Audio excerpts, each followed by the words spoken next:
Let's start with the big story that we are tracking on this broadcast. And this, of course, is about the United Nations that has continued to call for more help, for more aid of almost about $4.3 billion to meet with the humanitarian needs of the people across Ukraine after Russia invaded earlier this year. Now, the Global Health Organization has said that the humanitarian crisis in Ukraine is likely to worsen this autumn and also in the forthcoming winter months. And Voice of America's Margaret Becher sat down with Denise Brown, the United Nations humanitarian and resident coordinator in Ukraine, for a quick little chat. Take a look. We have huge concerns. I have huge concerns for what's going to happen over the winter. We're not going to be able to cover all the needs, but we are really focusing on those communities closest to the front line, the most difficult to reach, where people have really suffered from this war. So you mentioned the energy crunch, basically, now that Ukrainians are facing. What kind of new challenges is that going to present to humanitarians? What we expect may happen is that people will be on the move. If you're in a community where there is a lack of electricity, lack of heating, if you can't go into the forest to cut down trees, if you're in a rural community, because perhaps those areas have now been mined, then you will move somewhere where your family has access to heat and electricity. These are basic needs that need to be met. My expectation is that no matter where you are situated living in the midst of this war, that your community is impacted in exactly the same way, no matter what side of the front line you are on. And we're just not able to get, as of yet, access to that population. So I'm incredibly worried about them during the winter months. You've said that Russia hasn't given you the authorizations your teams need to cross these front lines. So how many people does that put beyond your reach? And do you have any idea of their needs? Millions of people are right now beyond our reach in these areas. And it's a fact that we regularly request access across the front line from both countries. And unfortunately, the Russian Federation has not yet granted us that access. It's a purely humanitarian request based on humanitarian imperative. We would go in, deliver supplies, ensure that people are not suffering during the winter months. And I am prepared to go myself. There are no operational constraints. So on Wednesday, President Putin announced he's imposing martial law in 4 areas that he believes are part of Russia now. The rest of the international community has a different opinion. But he's saying in Kherson, Zaporizhzhia, Donetsk, and Luhansk. What complications does that make for you? Well, we're already in an extremely complicated situation. Again, humanitarian imperative. People are in need of assistance. No matter what restrictions are put in place for the population, they still need support, and I still need to reach them. So, Ms. Brown, can you talk a bit about the funding situation? I know the Ukrainian appeal is one of the better funded appeals at the UN. First of all, I have to say that the outpouring of support from member states, but also private sector, has been incredible. The humanitarian community is the social safety net, if you will, a safety blanket for these populations close to the front line, or who've had to leave their homes behind until there is an end to this war. And for the moment there is no end to this war, my plea is that the level of support that's required continues. Don't take away the safety blankets when there's nothing else in sight.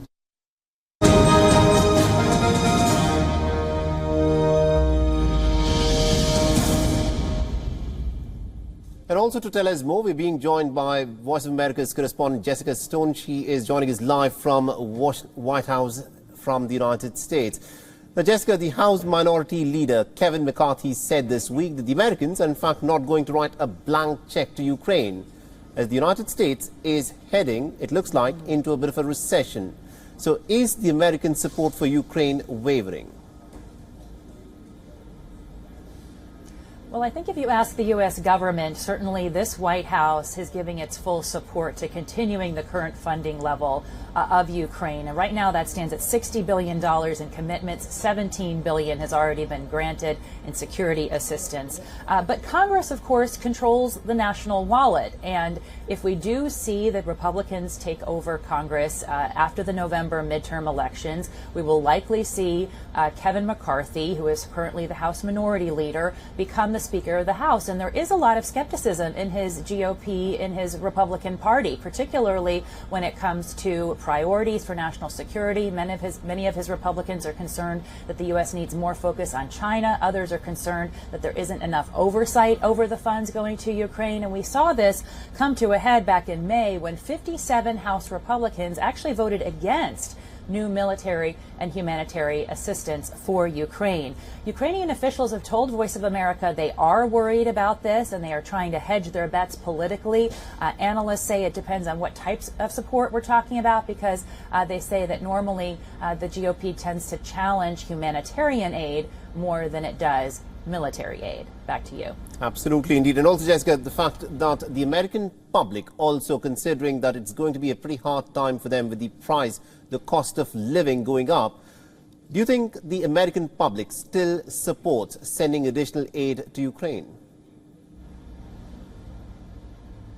Well, it's certainly something we're watching closely, because we've looked at polls from September, and a Gallup poll in September indicates that 2/3 of Americans do want to help Ukraine regain territory. 31%, though, are in favor of ending the conflict, even if that means giving up some Ukrainian territory. So that was back in September, and in the same month, a Pew Research poll showed us that Republicans showed 32% of them say the U.S. is actually providing too much money to Ukraine. And that's an increase from 9% who said the same thing back in March. So why are we seeing this trend? Well, you nailed it right on the head. People are feeling squeezed financially. They figure if the situation is not good for them, they can't make it better for other people. And inflation means that money feels tight. And we are certainly in the throes of a lot of inflation here in this country.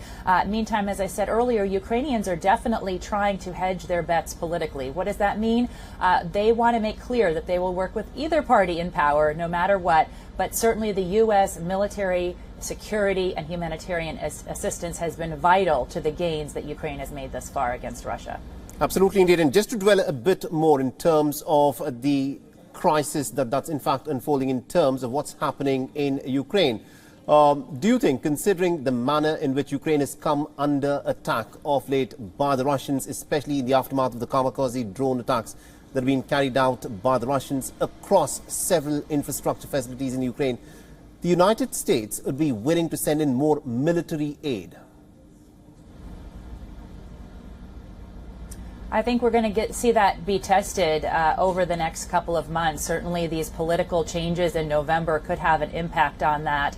And so we'll have to see if that support continues. As I said earlier, though, the White House has been very consistent in saying we are going to keep backing Ukraine, but they don't control how Congress passes the money that comes out of Washington, and so they can promise aid, but they can't deliver it without the help of Congress. And that means that over 500 people have to agree over there on Capitol Hill on what the best course of action is for the U.S. government.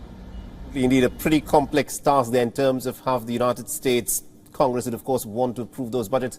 Do continue to stay on with this, Jessica, because I want you to weigh in on another crucial issue, which women in the United States have to deal with, where women in the United States of America have to go to extraordinary lengths to get an abortion. And this is not something that is new in America. The procedure, remember, had been banned in much of the country before the Supreme Court's landmark ruling back in 1973 in the Roe versus Wade case that had allowed and given abortion as a legal right for women across the country.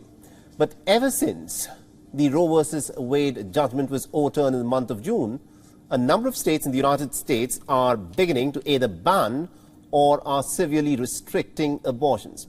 The Voice of America's Penelope Polo looks back at an underground network that helped American women get abortions back in the 1960s in an effort that has been renewed and that has now become very relevant even today. Before the Supreme Court legalized abortions nationwide in 1973, there was the Jane Collective, a clandestine society of young women that helped pregnant women get safe abortions. In the late 60s, using the code name Jane, the group operated from Chicago, Illinois. The Janes, a documentary film by Tia Lessin and Emma Pildes, chronicles their story. For most of the nation, in 72, abortion was illegal. We had to go underground. They had ads around the city, posters up saying, pregnant, don't want to be, call Jane, and had a phone number. Heather Booth, a civil rights activist, founded the group.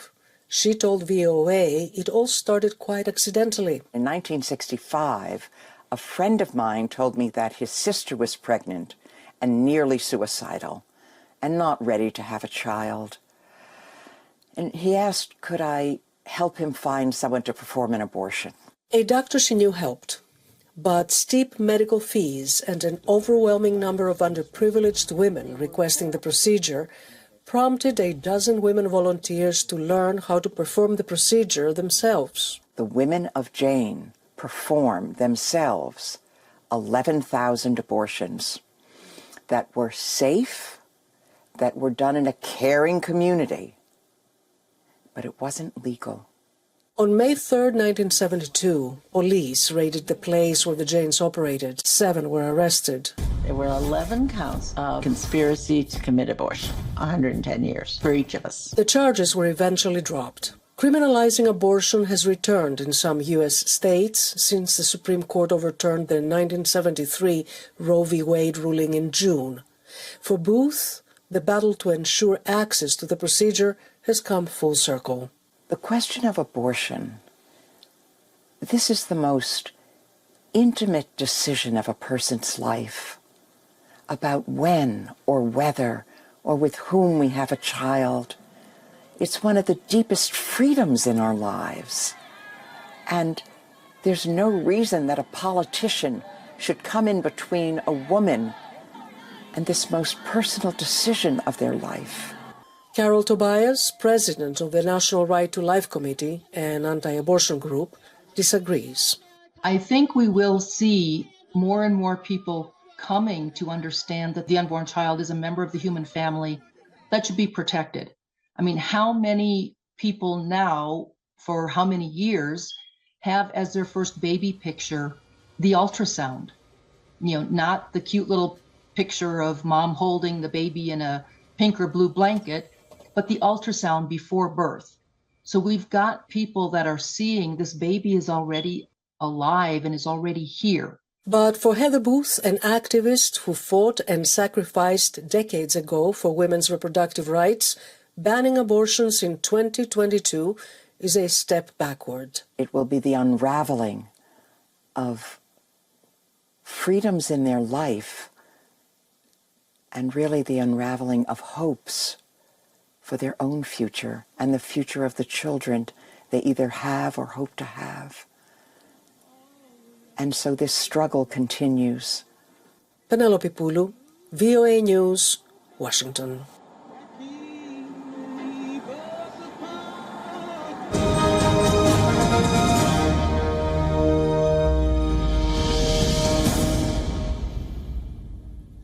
And also, Jessica Stone is still with us live from Washington. Jessica, the United States is heading into the midterm elections, which are less than 3 weeks away now.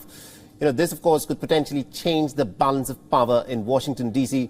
So the question that I want to ask you is, where do abortion rights figure as a critical issue for the voters?